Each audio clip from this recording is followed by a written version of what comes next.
Thank you, Adrienne, for that intro, and hello to anybody who's in Portland and everybody wherever you're watching from.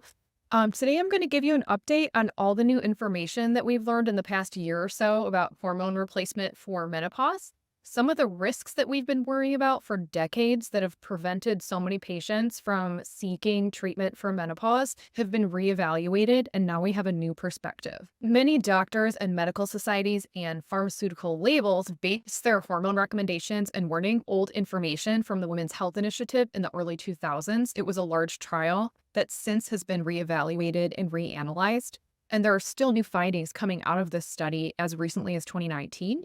Also, new information has surfaced on hormone therapy and risk to the breast. And we also are going to discuss a new large observational study that involved benefits and risks of hormones for older postmenopausal females. And they stratified these risks by different hormone formulations, dosages, and modes of delivery.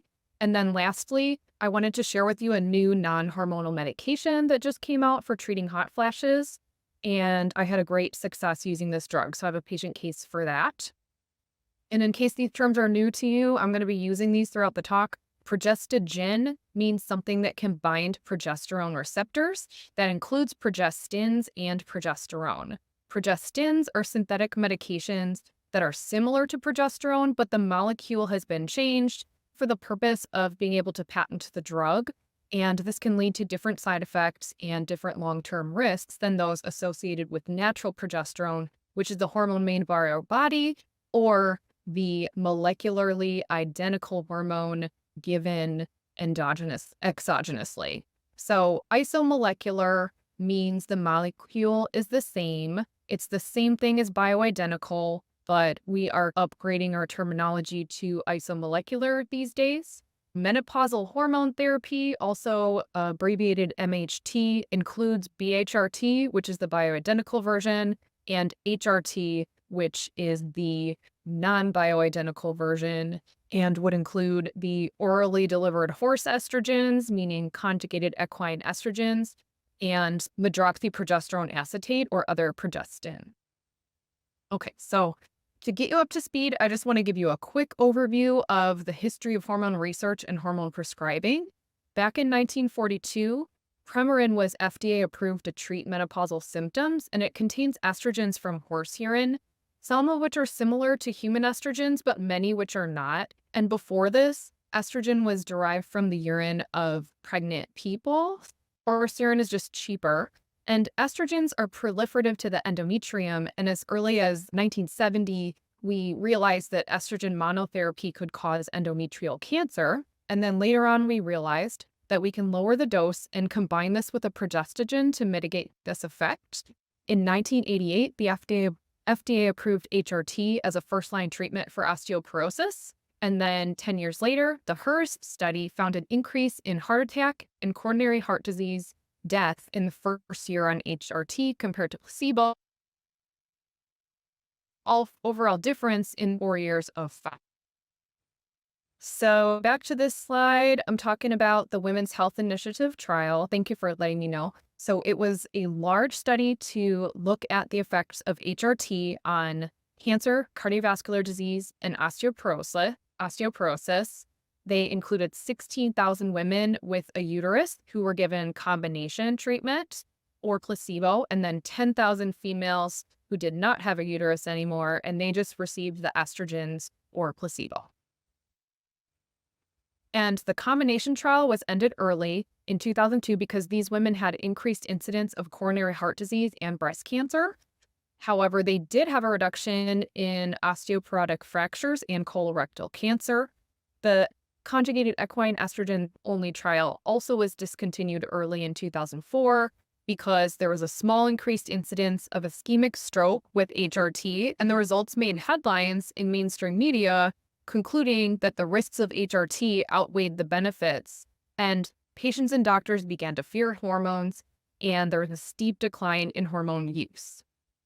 Looking back at the WHI, there were some major flaws and limitations, like it only studied one formulation and delivery method of hormones, so the results can't be extrapolated to other types of estrogens and progestogens, or to non-oral hormones. And statistical significance was being questioned as early on as 2004 because almost half of the participants had dropped out of the study. And a reanalysis that year found that there actually was no increased risk of coronary disease.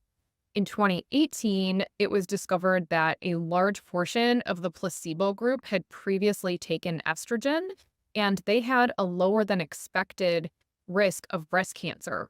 And when they excluded these previous estrogen users from the placebo group, it led to a new conclusion that CEE plus MPA, so the combination therapy, did not have any effect on the incidence of breast cancer compared to no hormone use. Most participants in the WA 10 or more years past menopause, and the results of this trial conflicted with earlier studies that involved younger females. And age stratification of the results found that there was reduced cardiovascular risk and all-cause mortality among younger HRT users who are under 60 years old or within 10 years of menopause. And they had slower growth of calcification in their arteries versus the placebo group. And so a window of opportunity theory, or the timing hypothesis, was suggested because of this, that starting hormones earlier on provided more cardiovascular benefits and perhaps less harm than starting too late. And this is still under debate, but a lot of providers stop hormones after a patient is 10 years past menopause. But we have new research this year on older menopausal females that might change your mind on that. And I will get into that a little bit later. Back to the WHI, after 18 years of follow-up, this observational study concluded that among the postmenopausal females in the trial, those on combination therapy for around 5 years or with just estrogens alone for around 7 years, they did not have an increased risk of all-cause cardiovascular or cancer mortality during those 18 years of follow-up. The next year in 2019, the big news that a lot of us are just finding out about was that estrogen alone in the WHI actually decreased the risk of getting breast cancer by 23% for the next 20 years, even if that person was only on estrogen for a short time. And estrogen use for even just 5 years also reduced ovarian, uterine, lung, and colorectal cancer by 33%. And most importantly, participants on estrogen who did develop breast cancer had a 44% decreased risk of dying from it. And no other therapy has ever shown this level of protection in breast cancer fatality before. I often get this question when talking about hormones with patients: are they unsafe if they have the BRCA1 variant? And there is a little bit of research looking into this. There was a 2008 study that found that among 472 carriers of this variant, half of them who were receiving estrogen for an average of 4 years had a 50% lower breast cancer risk versus those not on hormone supplementation. So this study is suggesting it actually might be a good idea. And then whether it is okay to prescribe hormones for breast cancer survivors is a really delicate question. And I just want to show you what evidence is out there to help you and your patients make informed choices. And for some background information, between the 1940s and 1970s, high-dose estrogen was used to treat metastatic breast cancer.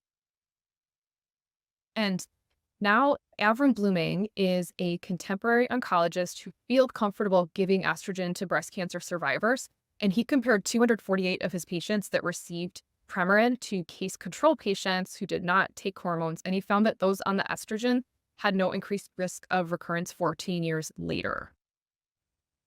HRT in breast cancer survivors is generally contraindicated because of the HABITS trial in the early 2000s. This trial, along with the Stockholm trial, compared those on estrogen with cyclical medroxyprogesterone acetate to non-hormone users. And the HABITS trial actually found an increased risk of local or contralateral recurrence with estrogen plus progestin treatment. It was 15% versus 5% of the control group.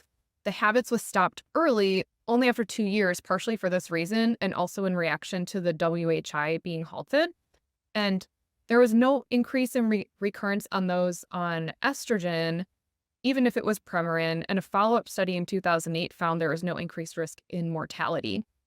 And it's worth noting that 11 of the patients randomized to hormone treatment did not take any hormones, and 43 people who were supposed to not be taking hormones did.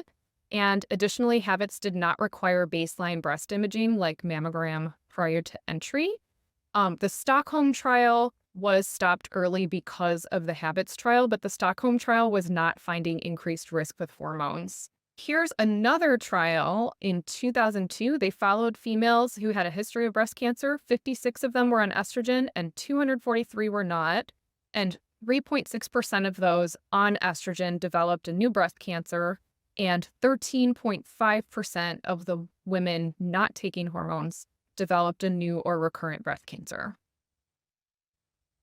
And then in 2022, Avram Blooming, that oncologist, published a review of 25 studies of breast cancer survivors given HRT.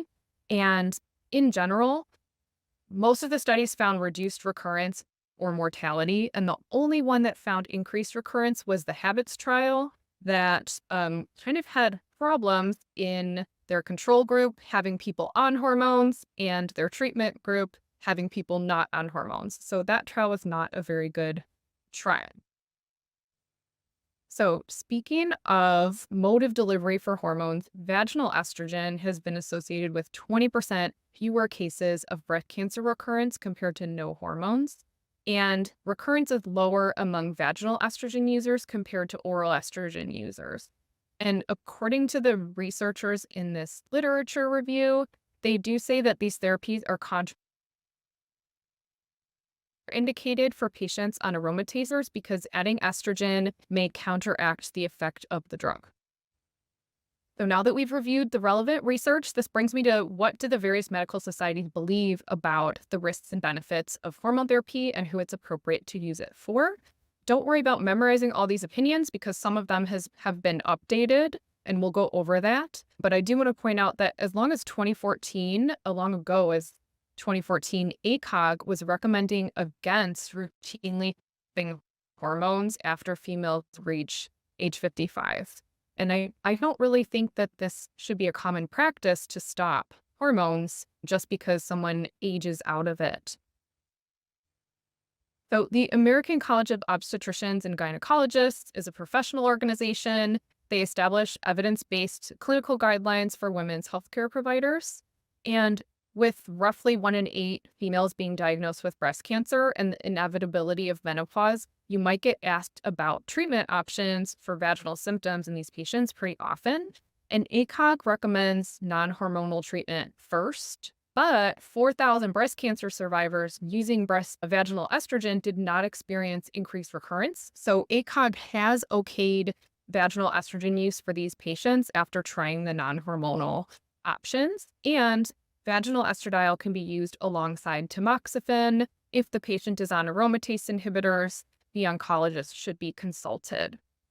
These are the non-hormonal therapies and dosages. Hormones do work better for maintaining tissue integrity, decreasing dryness and pain, and also there's a chance that if you do use vaginal estrogen, it may decrease recurrence risk. And non-estrogen hormone option that you might be able to use alongside estradiol if you choose it, vaginal DHEA or testosterone, and then also ospemifene, which is an oral SERM, can improve symptoms in postmenopausal females, even when there's a history of breast cancer. There is no long-term safety data, though. So moving forward to 2022, NAMS updated their opinions, and they state that the risks of hormone therapy differ depending on type, dose, duration of use, route of administration, timing, and initiation, and whether a progestogen is used. They're still recommending estrogen plus progestogen only if a woman still has a uterus, and I will give you an update on that in a little bit. And they're also noting that there's a small increased risk of breast cancer with hormone use, but I think they did not take into account that the placebo group in the Women's Health Initiative included people who had previously used hormones. So I think they haven't updated themselves on that yet. But it's pretty groundbreaking that NAMS is supporting the use of hormones in BRCA1 positive patients. And I like that they clarify that family history of breast cancer is not a contraindication.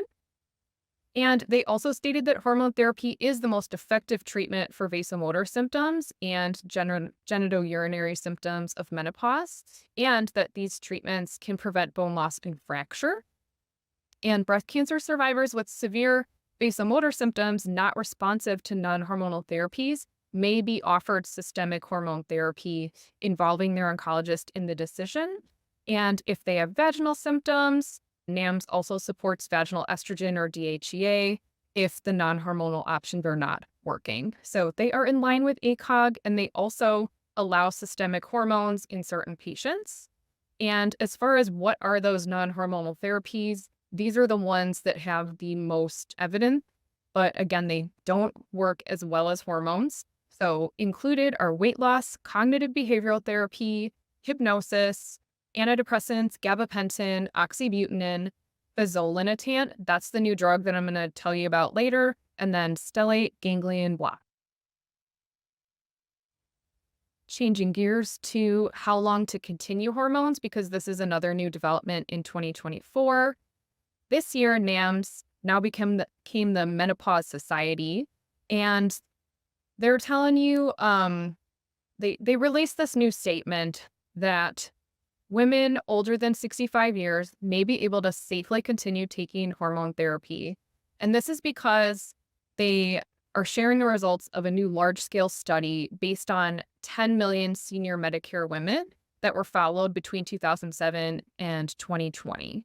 And compared with never users or discontinuing hormone therapy before age 65, using estrogen monotherapy after age 65 significantly reduced all of these risks. The death incidence was lower among the hormone users versus the non-users. It was 6.3 versus 12.6 per 1,000 person years. Also, you have decreased congestive heart failure, decreased cancer risk, less heart attack, less dementia. And combination estrogen and progesterone therapy was found to increase the risk of breast cancer. However, when the estrogen involved in the formula was a low dose and it was transdermal or vaginal, this risk disappeared. And then progestins reduced endometrial cancer risk, ovarian cancer, and so on. Breast cancer incidence and mortality were significantly reduced among patients on any hormone therapy when you added them all together in one group compared to not using hormones. And here are some more details from that study. Progestins with estrogen reduced endometrial cancer, ovarian cancer, heart disease, thromboembolism, and for some reason, the progesterone combined with estrogen only reduced the risk of congestive heart failure. And this study did only involve oral progestogens and not topical. Topical and vaginal estrogens significantly reduced the risk of stroke and dementia. Mortality was reduced more by estradiol than by conjugated equine estrogens. And then progestin monotherapy increased breast cancer risk by 21%, but progesterone alone decreased that risk by 10%. And so that's how they got to this conclusion that the best, safest type of estrogen is a low for females over 65 is a low dose delivered vaginally or transdermally, and it should be estradiol rather than horse estrogen. And adding a progestogen is going to not increase any risks as long as you use the right type of estrogen. And the other big news from 2024 after 20 years of follow-up on the Women's Health Initiative was that ovarian cancer incidence and mortality more than doubled among women on estrogen only. And this difference reached significance after 12 years of follow-up. Women on combined therapy, meaning estrogen plus progestin, did not have increased incidence of ovarian cancer. And progestogens are necessary not just for endometrial protection, but also for ovarian protection as well. And there are plenty of other reasons to include progesterone in your formulas for your patients, but if they don't have a uterus, I still think it's a good idea to think about progesterone. And This is big news, and I think conventional medical societies might start to change their opinions once they catch wind of this. And so far, most of the research referenced by medical societies did involve conjugated equine estrogens and progestins, but now we have more information on the difference between different types of hormones. And this year, ACOG updated their perspective on estrogen, and they acknowledged this different risk profile of isomolecular hormones versus synthetic hormone. And so conjugated equine estrogens mainly bind to beta receptors, and this increases inflammatory markers. It contributes to collagen breakdown, and it promotes plaque destabilization in cardiovascular events. And then estradiol, on the other hand, binds to alpha and beta receptors. It's not associated with these effects. And the transdermal forms have been shown to successfully improve hot flashes, vaginal dryness, and help with bone density. Progestins can bind androgen and glucocorticoid receptors, and they can promote insulin resistance and increase breast cancer risk. Medroxyprogesterone acetate specifically increases the risk of thrombosis. Micronized progesterone, though, has not been implicated in thrombosis or breast cancer. And now ACOG is more up to date than the Menopause Society because they have become aware of this paper that found that conjugated equine estrogens plus medroxyprogesterone acetate did not have an effect on breast cancer risk in the WHI when they removed the placebo group participants that were former estrogen users. And for women without a uterus given Premarin, they actually had a 45% lower risk of breast cancer versus placebo after 18 years of follow-up. After all these years of blaming estrogen for breast cancer, now we're looking at it in a completely different light. And in ACOG's 2024 statement, they referenced this nationwide Finnish comparative study from 2016.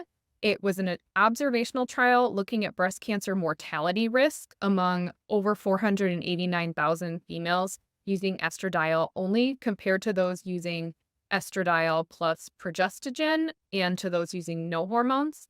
And breast cancer mortality risk, so dying from breast cancer, was reduced in all of the hormone users with exposure up to 10 years. And they concluded that estradiol is safe for the breast. Mortality was even reduced by 50% among all age groups when estradiol was combined with a progestin. And there's no conclusive evidence that hormone therapy causes breast cancer. And I hope seeing all this information and these changes of conventional opinions will help give providers the opportunity to have more nuanced conversations with their patients about hormone. And now that we have the data to help us choose the lowest risk forms of hormone supplementation, I'm going to talk about some of the options. And so here I've listed the conventional low-dose estradiol options that would be the lowest risk for your senior postmenopausal female patients. If you're treating more recently postmenopausal females, or if hormone therapy is needed for, say, maintaining bone density, you might choose higher doses. But these are the products that are available with the lowest dose. If you're treating atrophic vaginitis of menopause, the dosing instructions are for the vaginal tablets and inserts are 1 insert daily for 2 weeks, followed by twice weekly, such as like Tuesday, Friday, something like that. The S-string vaginal ring is what I have in the picture here. It's inserted and then replaced every 90 days. And then I think the Vagifem 25 micrograms is not available in the US anymore. It might have just not been popular enough. These are the low-dose patches. They're applied and replaced either once per week or twice per week, as noted. If you're writing for generic, then it would just be estradiol. Prometrium is the brand name for micronized progesterone. These are both oral options, 100 milligrams or 200 milligrams. If your patient is on a 0.075 milligram estradiol patch or higher, they should use 200 milligrams of oral progesterone for sufficient endometrial protection. And in my practice, I both use oral progesterone and topical progesterone for different reasons. I like oral progesterone because it helps with anxiety and sleep. I like topical progesterone because it can be more helpful for mood balance and for vasomotor symptoms. There's not as much evidence with transdermal progesterone for endometrial protection, but just wanted to show you that there is some evidence. And the key to protecting the endometrium is using a high enough dose. So the ELITE trial did not find sufficient protection using progesterone vaginally for only 10 days. But 100 milligrams of vaginal progesterone twice per week was sufficient to protect when there was a 25 microgram estradiol patch on board. The last study is closer to the way I practice. When I'm using transdermal progesterone, I often give it twice per day. So this last study used 20 milligrams of topical progesterone twice per day. And the patients in this study were using 0.625 milligram conjugated equine estrogens, and they found that the transdermal progesterone protected the endometrium similarly to the oral progestin. There's also some evidence that transdermal progesterone is protective of the breast. This study had women apply 25 milligrams of progesterone to the breast as they waited for biopsy for benign lesions. And this treatment was shown to decrease cell proliferation. And there was another study in France that found decreased breast cancer risk with premenopausal females who were using topical progesterone. And dosing for transdermal progesterone is based on weight. For those patients with body weight over 150 pounds, 40 to 60 milligrams per day is a good starting dose.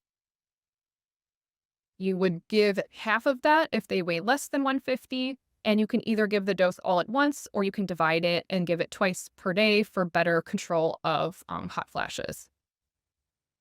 And beyond choosing the lowest risk types of hormone therapy, we can be proactive about supporting the body's ability to metabolize and detoxify hormones down pathways associated with lower risk of hormone side effects and hormone-driven cancers. So here's where I'm going to talk about a testing option to monitor your patient's hormone utilization in urine. Doctors Data, the company that I work for, offers the HUMAP. It's the Hormones and Urinary Metabolites Assessment Profile. And for more information on therapeutic considerations based on HUMAP findings, you can scan that QR code, and there's a great therapeutic considerations guide linked there. I'm going to go over the estrogen section and how estrogens are metabolized and how to support safe metabolization of estrogens. This image here is showing you, here I'll point here. Here's estrone converting to estradiol, converting to estriol. These two estrogens can also convert to 16-hydroxyestrone.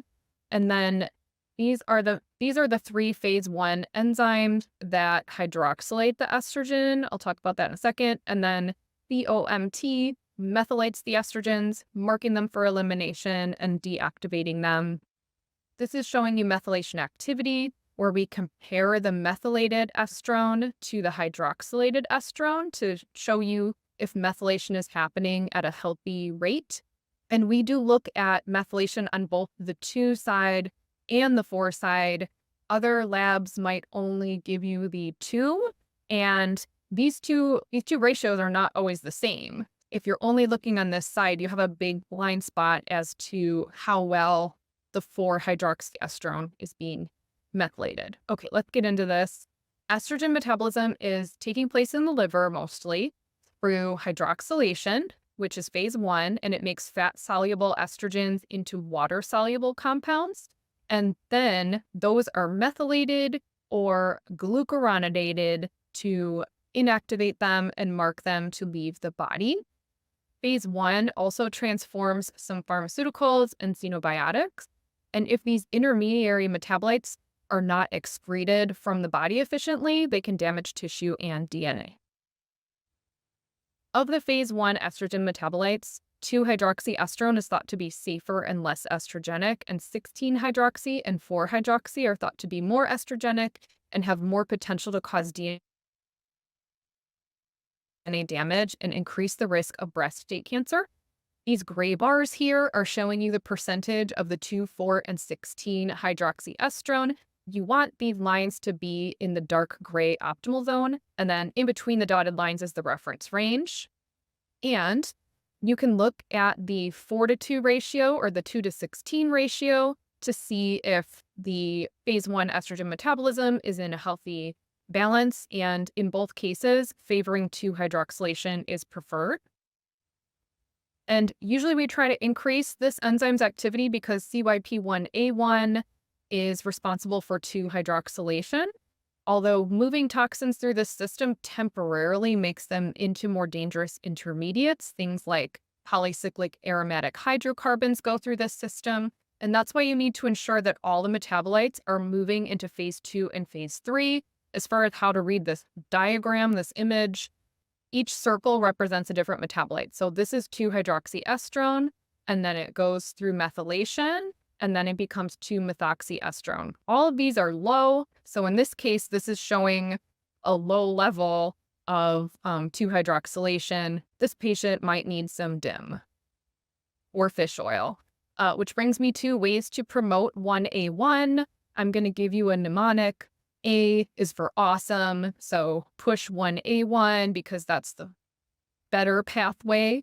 So you might think about DIM, rosemary, fish oil. You also might need to downregulate hydroxylation if, say, phase 2 is impaired, so they're not making too many of these intermediates that the COMT enzyme can't handle. So those are some ways to downregulate it listed there. Green tea is one way. And here's an example of a 35-year-old female who took DIM for 6 months. She tested before, she tested after's on the right. DIM optimized her 4-hydroxy to 2-hydroxyestrone ratio. It went from yellow, which means upper range, to green, meaning optimal. Everything on the report is color-coded based on your patient's results. Red is high, yellow is top 10% of the reference range, green is optimal, light blue is going to be bottom 10% of the range, and dark blue is low. So in these images, that's what all those colors mean. I circled the 4-hydroxyestrone percentage being high in red on the left, and then it went down to optimal on the right, which I circled in green. And not only that, taking DIM and the other supplements that were recommended based on this patient's report were really helpful for her symptoms, which one of the main ones was dysmenorrhea. And CYP1B1 takes estrogen down the 4-hydroxy pathway. Too much of this can be bad when these metabolites are not being efficiently methylated. So I simplified it to B equals bad, but remember that you want all of these enzymes to be working. You just want things to be happening in the right balance. So 1B1 is more prevalent in tumor tissues, and it increases fat uptake, and it's associated with metabolic syndrome. However, mice who did not have this enzyme had more lung tumors. This enzyme is important in eye development, and it can also be associated with postmenopausal cognitive function. So B is bad if there's not enough A to balance it out, and also if methylation is not taking care of those 4-hydroxy metabolites. These are ways to downregulate CYP1B1. The polyherbal formulation is actually Zyflamend. I don't work for them, but they had a study that showed it downregulated this enzyme, so that's great. You also might think about these foods like carrots and celery, and make sure to address things that are causing too much 4-hydroxylation, like TA toxin exposure, inflammation, insulin resistance. So don't forget to treat the cause. Don't just jump to supplements every time. And CYP3A4 is another phase 1 enzyme. It converts estradiol to estriol, which is a protective estrogen that is healthy for the breast and healthy for the endothelial function. CYP3A4 converts estrone to 16-hydroxyestrone, which is pretty estrogenic. And this enzyme also deactivates testosterone. This enzyme is promoted by St. John's wort, valerian, capsaicin, And then higher CYP3A4 activity is seen in female tobacco smokers and people with diabetes. And then slower activity can result from iron deficiency or vitamin D deficiency or none of the above. And so phase 1 estrogens, especially the 4-hydroxyestrone, can potentially be converted to quinones and semiquinones, which are highly reactive and can form reactive oxygen species and damage DNA. And then methylation is rendering these harmful metabolites significantly less active. Glucuronidation and glutathione conjugation are two other phase 2 detox pathways that can help get the quinones out of the body before they damage the DNA. And I have a picture on that so you can visualize it better. But I wanted to mention that phase 2 occurs tissue to help protect against damage caused by reactive metabolites of hormones. And so here's that picture. There is more likelihood for 4-hydroxyestrogens to form reactive oxygen species and damage DNA if there's too much 1B1 activity and if COMT or the glutathione sulfotransferases, which are GSTM and GSTT in that blue arrow, if those can't keep up. And then problems with MTHFR can contribute because that would slow down COMT. Looking at methylation potential helps you assess risk, and we highlight this information on the summary page of the HEMAP report and then also in the estrogen section. And the higher the ratio of methylation, the less potential for reactive quinone formation. And in this example, the green rectangle is showing you there's optimal methylation on the 2-hydroxy side, and then there's even more than optimal methylation on the 4-hydroxy side. So you can see how methylation is not always the same on both sides. And then we also calculate these ratios for 4 of the hydroxyestrogens, including 2-hydroxyestrone and estradiol and 4-hydroxyestrone and estradiol. So you get a better idea of methylation in a lot of different places. And these are some options to support phase 2. B complex in methylated form can support MTHFR. FAME is a methyl donor for COMT, and magnesium is a cofactor.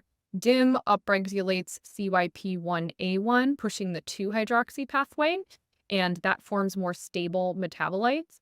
And then the foods and herbs that are listed on the very bottom support the enzymes that mark the quinones for elimination, the glutathione sulfotransferases. And again, don't forget to treat the cause. There are many factors that can slow down COMT, and this includes insomnia, blood sugar imbalance, psychosocial stress, oxidative stress, eating too much sugar, if I didn't already say. And so those are treatment options. We've already talked about how phase 1 estrogens can form DNA adduct and increase risk of breast cancer. There are some references here that discuss that process and give evidence to it. If you just want a good description, you can look back to this slide. And what can we do about this? How can we take a preventive measure? We can think about N-acetylcysteine and resveratrol, because this combination has been shown to inhibit quinone and semiquinone formation. Resveratrol decreases CYP1B1 activity, which lowers 4-hydroxylation of estrogen. It also slows down CYP1A1, and that can be really helpful, again, so that you're not giving the phase 2 enzymes too much work to do if they're struggling. And I like these in a picture form. Don't be overwhelmed by this picture. I'm just going to look over here. These are the depurinating adducts. They're red over here. You don't want this to happen. These are the parent estrogens being hydroxylated. Resveratrol's purple. It's slowing hydroxylation. And then N-acetylcysteine is blue here. It's blocking the formation of the adducts. And then both resveratrol and N-acetylcysteine are ferrying these metabolites towards safe routes of elimination via COMT or via these glutathione sulfotransferases. That's what that picture means. Hopefully that was helpful. And now the last phase of hormone detox is phase 3, which is elimination from the body through urine or stool. I just included this diagram not because it's from Pure Encapsulation, but I just want to give them credit because they listed all these great vitamins that can support phase 1 and phase 2. Foods in general that are supportive of detoxification include cruciferous vegetables, spices, berries, garlic, turmeric. And you've probably heard of the estrobolome. This is really important for phase 3. It's a microbiome made of colonic bacteria that induce estrogen metabolism via the enzyme beta-glucuronidase. This enzyme deconjugates estrogens and allows them to recirculate and reabsorb. And a healthy microbiome that has enough abundance and diversity of the healthy bacteria ensures excretion through stool of the conjugated estrogens. But if you're exposed to a lot of toxins, have a lot of stress, eating a standard American diet or something similar, that's associated with excessive beta glucuronidase activity, too much deconjugation, and that can lead to too much estrogen recirculation. Clues that you need to support phase 3 would be constipation, elevated ratios of the methylated estrogens to the hydroxylated estrogens, because if these are not leaving the body through stool, we tend to find a lot more of them in the urine. If someone has digestive symptoms, or if they have a really unhealthy diet, those would be reasons you might think about estrobolome support. And you could include things like soluble fiber from oats or Jerusalem artichoke, include 30 different plant foods per week to promote diversity in the gut. And calcium D-glucarate is a great supplement to help bind and eliminate excess estrogen. Don't forget to decrease alcohol, stress, and sugar. So this is everything in the estrogen section of the HUMAP. Don't forget to think about the fact that the HUMAP also includes other hormones. It tests progesterone, it tests androgens. These are also important for hormone balance. We also look at corticoids and 8-hydroxy-2-deoxyguanosine. This is a marker of oxidative stress, and it can help you identify or confirm damage from quinones and DNA adducts when it's high. If it's green, that's the best it can be. There are many reasons why someone could have oxidative stress besides phase 1 estrogens not being methylated. Other reasons include psychosocial stress, insomnia, irritable bowel disease, depression, hypertension, and cancer. Okay, I think we're still doing good on time. Here are some treatments to help with elevated 8-hydroxy-2-deoxyguanosine. Don't forget to treat the cause, of course, but then you might do N-acetylcysteine, folate, CoQ10. Those are some helpful supplements. Last, I'm going to share with you my case study. This was a really tricky case. She was really hard to treat. Her symptoms just would not get better, and we had to keep making adjustments. She kept adjusting her hormones herself. Okay, so here she is. She's a 42-year-old female, had a hysterectomy 2 years before I met her, and she showed up taking 2 milligrams of oral estradiol, and she was still suffering from significant night sweats. She couldn't sleep because of it. She was feeling really irritable, and she was getting racing heart rate. And I checked her saliva to assess her therapeutic estradiol level, and it was really high. And now my goal is I want to taper down her estradiol to try to get it into a normal range. And I'm also thinking that perhaps she has decreased receptor sensitivity to the estrogen just from taking too much estrogen for too long. We decreased the estradiol to 1.5 milligrams. I'm doing this gradually. I'm trying to make gradual changes so that I don't aggravate her symptoms too much with these adjustments. I added in 100 milligrams of oral progesterone. I did want to get that up to 200, but I'm just going to start with this to see how it does. 5 milligrams of DHEA because that was low on the saliva test. And I gave her this adrenal support supplement because her morning cortisol was suboptimal. This contains adaptogenic herbs, vitamins, and minerals to help increase cortisol, and hopefully that will help her with managing stress. I was hoping it would help with irritability. 1 month later, she came back. And she was having improved muscle strength. She was having better exercise tolerance. Her sleep was better, less night sweats. But then 3 weeks into this new treatment plan, things started getting worse. And she lowered her dose of estradiol on her own to 1 milligram. And this helped. I was nervous about her adjusting her dose herself, but this was giving me a clue that this was what we needed to do. So I asked her to decrease her estradiol even further to 0.5 milligrams after a few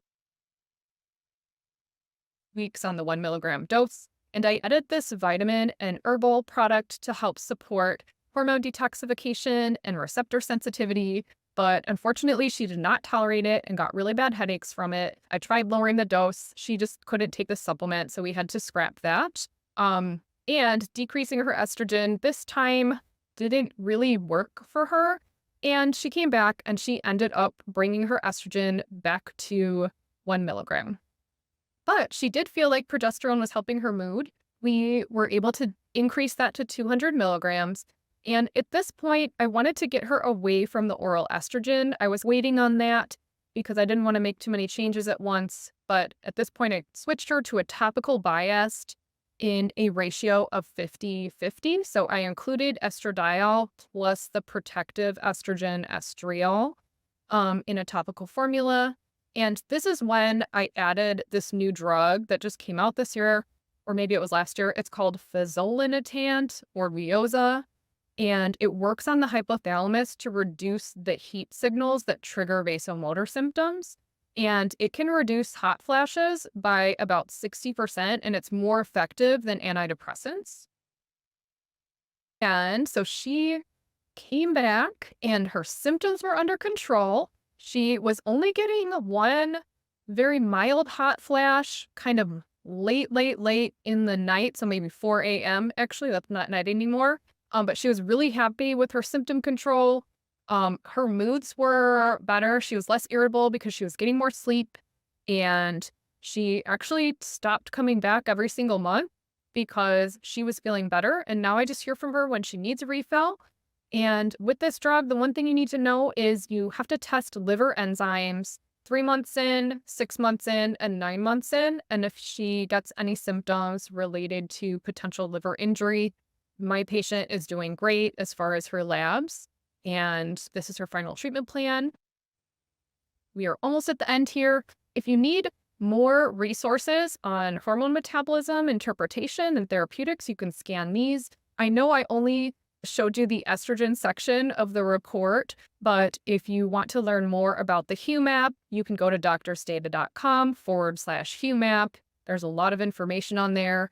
Once you decide to order one of these reports, you can call Doctors Data's customer service and ask to speak to someone like me, one of our staff doctors, and we can help you interpret your results. We also have pre-recorded webinars and handouts on the website that help you with interpretation of the report. And so thank you so much for listening to all that. I hope you've learned some new therapeutic options and have more confidence discussing risks and benefits of hormones with your patients. Welcome to Rupa Health, the best place to order, manage, and track results from over 30 different lab companies in one single place for free. It's going to take you under 2 minutes to sign up, and you can order any functional medicine lab for your client in under 30 seconds. Let me show you how it's done. So here's our beautiful interface. I'm typing in the name of my client, selecting the lab that I want to order for them, and hitting send. From there, Rupa and their amazing team handle the rest. They email the client, collect payment, and even offer an interest-free 3-month payment plan. We've also built the world's largest library of information about chronic health conditions, the lab tests that can help you find the root cause, and the evidence-based interventions that you can use to help people heal from them. It's called the Rupa Health Magazine. There, we have in-depth articles about almost any health condition you can imagine. And we give you step-by-step protocols that other clinicians have used to help their clients heal and that are verified by evidence-based sources. You should totally check it out, and it'll transform your practice. And we can't wait to see you. So make sure you sign up today at rupahealth.com.